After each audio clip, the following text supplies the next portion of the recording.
Okay, lawn fans, you ready? So my Instagram messenger blew up. Everybody asking me, what have I done to get my lawn like this? So the easiest thing to do is just to put this out on video. I'm tired, I just got done cutting it. This is my 4th of July cut. So let me start this off and tell y'all how I got into taking care of my lawn and liking my lawn. Years ago, I had a patio and a sidewalk poured out back. They came out here, the cement truck, and they parked right here and filled this road up with oil and hydraulic fluid and all sorts of crap. And they drug a hose across my lawn.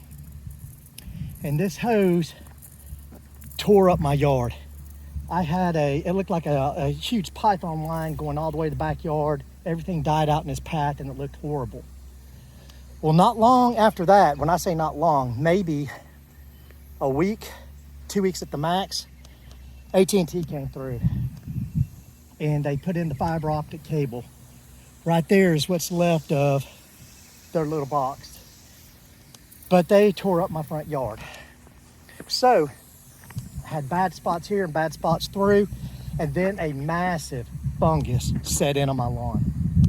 Now during this time I had a lawn care company taking care of my lawn, and I'm going to partly blame it on him and partly blame it on me. I don't think that the way he was treating my yard was, he was doing what he needed to do, and I didn't know how to water a lawn. Right through here in these stars and stripes, it used to burn out every year. And it's because there's a slate rock bed right down through here that just bakes this grass on both sides. And I mean bakes.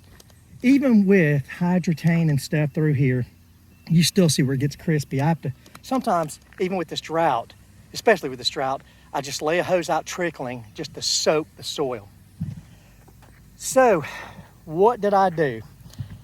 I followed the Bermuda Bible, the lawn care forum, and then I started watching YouTube videos. Now, some of you guys think YouTube creators are the worst guys for information, but I got a lot of good information from guys like the Lawn Whisperer, Budget Lawns. Made some friends with Chris over at the Lawn and Life, Sunny Bermuda. Just a lot of guys I made friends with, and I learned a lot from watching their videos and things that they were doing. During this time, I was cutting with a rotary mower. And as my lawn improved, I kept getting people that would comment saying that lawn is begging to have a real mower put on it.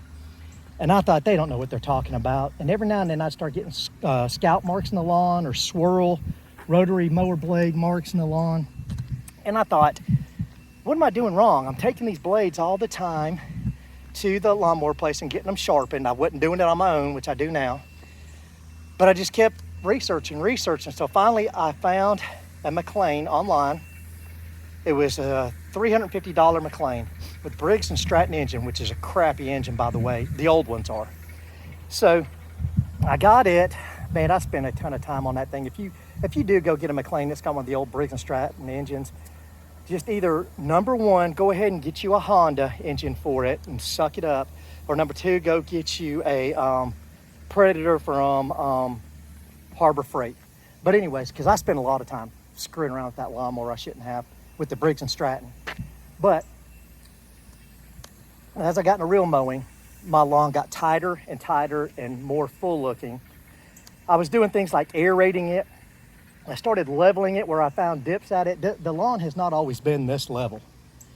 This is a lot of work. I bet you this is leveling 3 rounds and probably top dressing 3 rounds to get it like this. Now, right now, I could take a golf ball and just roll it across this lawn and it'd be smooth. It's not gonna hop, jump, anything.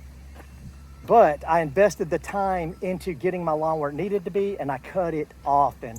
All of my neighbors around here, they joke with me. They see me in this lawn all the time, even on the other side of the subdivision. And they probably think I'm some kind of nut, that I'm out here all the time cutting grass and working in the lawn no matter what the temperature is. Today, right now, it's probably over 100 degrees. But what else did I do? Well, I went down the old rabbit hole where a lot of guys sell snake oils, we'll call them. Now, not all of them are snake oils. There's some good things that are out there, but there's a lot of snake oil stuff on YouTube. And buy this, buy that, you'll have the greatest yard ever. And it's designed to get that one sale, and if they can get a repeat customer, that's awesome. And I fell into that trap. So some of that stuff worked, and some of it didn't. It was a huge waste of time and money. The things that did work, hydrotane.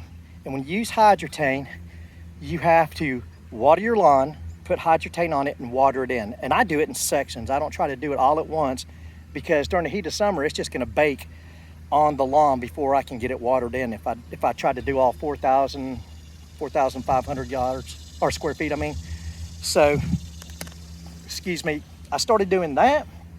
I also used a product that was a root growth stimulant. What does that do? That's also got hydrotane in it. It pushes the roots down into the ground, gets deeper roots, and helps with drought periods, and it makes your roots stronger. That, if anybody tells me that doesn't work, I'm not gonna listen to them, because it did work. The hydrotane did work. I put things like humichar down on this ground. I bet you I have, I don't know, 6, 7 full-pound bags, the full bags of humichar out on this lawn.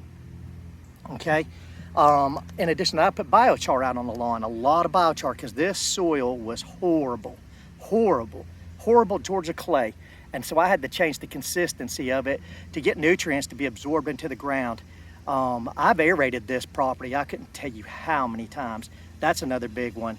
Aerating, then backfilling those with either organic matter or with sand. I've done that. Now, fertilizers. I always start my season off with a 10-10-10. I get it going with that. It pushes all the right nutrients that the lawn needs waking up out of the winter dormancy. I'm a firm believer in that. I've done it the other ways without doing anything and just coming straight in with a high nitrogen, and it's tended to get more stress, and I got some fungus because I just pushed it right out of dormancy and woke it up, pushing top growth versus trying to push it down in. So I wake it up with the 10-10-10. Now, you guys that watch my channel, you know I'm not one that's going to get out here and tell you you've got to buy this product or that product. Just not going to do it. Don't want my channel known for that. I'm not getting paid for anything that I do. I give you guys my mistakes that I make, hoping that you're going to learn from them. So I'm not going to push a name right now, but I'm going to tell you that there is I believe it's 2704 that you can buy at any big box store. You can probably get it at Walmart, and it's one of the best damn fertilizers that you can use spring up until June-ish, let's say. Then around June, I go with the 1648. Excellent product, 1648. Now, right before the 4th of July, I came back in with that 270405 product. I forget which way it is with the NPK, but it's definitely 27. I put that out, just awesome results. I love that product, but I put that out knowing that after doing all this work to get my lawn where it is for the 4th of July, I'm coming through and scalping this thing down. I mean, I'm taking it down. It's gonna be ugly as hell. But by me putting that nitrogen out and pushing this growth to get it nice and green before the 4th, that is gonna help me after I scalp it and push new growth and come back in sooner. So I'm not gonna put that fertilizer down the day before I scalp it. I put that down a week or so in advance, get the green up, and then it starts to push the growth. So I pushed that RGS at the same time. I put down the hydrotane, and then I put down something for the micros in the yard too. And I'm sorry, I forgot to mention that. Starting in May, I pushed micros down into the ground. What are micros? Those are the minor nutrients that you don't hear a lot about. You hear about NPK, nitrogen, potassium, and phosphorus. I'm sorry, nitrogen, phosphorus, potassium. Up, down, all around. That's what you need to remember. NPK, up, down, all around. Each one of those makes a certain action happen. So where are we at now? So scalping, why am I gonna scalp? Because I'm gonna start this entire lawn over. It's at the point now where it has peaked for the season, peaked, P-E-A-K, for the season. And so now I need to reset it. And what I'm gonna do is scalp it down as low as I can go. I'm gonna run the verticutter over it. I'll look to see if there are any low spots, and I'll sand level those low spots. I'm not top dressing this year. And then I'll just let it grow back up to the first setting on my reel mower, and I'll maintain that at that level until around August. And when the dog days of August get here, then I'm gonna lift it up a notch, probably every 2 weeks maybe. And that's just because the heat and the just the dog days of summer start to wear on a lawn. And so I'll give it a little bit of a break of keeping it at a low height. Watering. We've had a huge drought here in Georgia this summer. And I started out with the 1 inch of water per week. And I was getting yellowish look on the lawn just from the drought stress. So I changed my irrigation habits up. I've got this automatic water starter here, or irrigation system that starts it at 5 a.m. You can get this at a big box store. I'm not advertising this, it's just the one that I picked up. But I start the irrigation at 5 in the morning, and I do 15 minutes per zone, and every morning except for Saturday and Sunday. And then every afternoon I do what they call syringe the yard for 5 minutes each zone, 3 to 5 minutes. And what is syringing? All you want to do is you want to cool these tips of the grass off. And like I've told everybody, if you go out and you walk around your neighborhood and you come back home, you want a nice cold drink. You drink that water, Gatorade, whatever, and it cools you down. That's what your lawn wants. It just wants to cool down in the heat of the day. And I believe when I started that process off for the 15 minutes every morning, 5 days a week, and started syringing, this lawn took off. It did amazing. So that's another thing. Now, if you want the secret formula to a lawn that looks like this or looks better than this, I don't have a secret pill for you. I have one to give to you. But I can tell you the basics. You gotta water it, you gotta feed it, and you have to cut it often with a sharp blade. Listen to that again. You gotta water it, you gotta feed it, and you gotta cut it often with a sharp blade. If you're gonna get out here and you're gonna cut your yard 1 time a week, you can have a nice yard if you're doing some things right. You're not gonna have the best yard, but if you're getting out there every 2 weeks and cutting it, you're not gonna have it. If you wanna have the best yard, at least 2 times a week, you're gonna have to cut. Okay? But sharp blade, feed it, and water it. Those are the 3 massive things people don't pay attention to. If you have a reel mower, you gotta be able to cut paper with your reel. Okay? If you have a rotary mower, you just gotta make sure that you're getting a good sharp cut. You should be getting your blade sharpened depending on what you're cutting.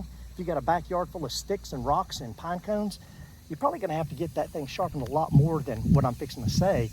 But if you've got a yard like this, I would go once a month and get that rotary blade sharpened. And that's about it. Same thing goes for your landscaping. Now right now my landscaping's, we cut down some trees here. It's in need of some fresh mulch. And but otherwise, everything's doing great because I feed it. I put in preventative stuff, systemic stuff to keep it fed, to keep insects off of it, all the way around. So that's pretty much it with the maintenance. Now, once that you're used to that and you want to start accepting other challenges, you can say, hey, I'm going to try making a putting green. And that's what I've done over here. And I don't know if you guys are going to be able to pick this up, but here's my putting green, work in progress. I'm sanding this once a week with a 50-pound bag of sand from a big box store and a broadcast spreader. I cut it low, double cut all the time. I've got another setting for the fringe out there. And just so you'll be able to see the difference between the green and the fringe, the apron. And I'm gonna put a flag in here. My summer started getting away from me, so I don't know if that's gonna happen this year or next season. Just have to see what's going on with the house here and if we're gonna still stay here or move. But anyways, that's it. Now, if you guys got any questions or if you think something I said was wrong, by all means, throw it down in the comments below. You guys also know this is a little bit longer video that I just did. I try to keep them 2 to 3 minutes max, just to give you guys some quick information and get you in and out. But this one is kind of my own. Hey, this is how I got here. This is what I do. These are my processes. And that's it. So I hope that answers some questions you guys have been sending to me. And that's it, guys. I hope that you all have a happy 4th of July. You and your families enjoy it and enjoy our freedom and independence. Bermuda Brian, out.